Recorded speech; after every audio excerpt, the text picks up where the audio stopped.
express anger constructively. Ang sabi nga po, communicate calmly and assertively.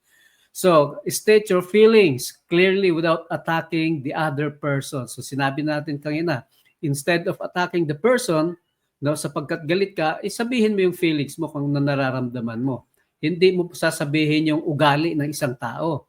No, hindi mo anuhin yung kahinaan ng isang tao. Hindi mo atakihin kung ano siya.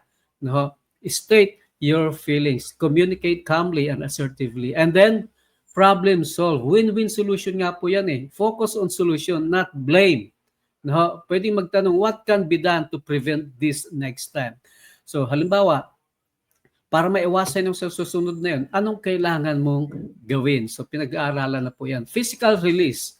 So, pagka ikaw po ay emotional o parang meron kang, parang galit ka na, exercise. Ang taong nag-exercise lagi, hindi po magagalitin. So, walking or other healthy activities can help release tension. Yan, mga kapatid. So, sa halip na magbukmok, ay maglakad-lakad, mag-exercise, walking, yan, makakatulong para ma-manage ang anger.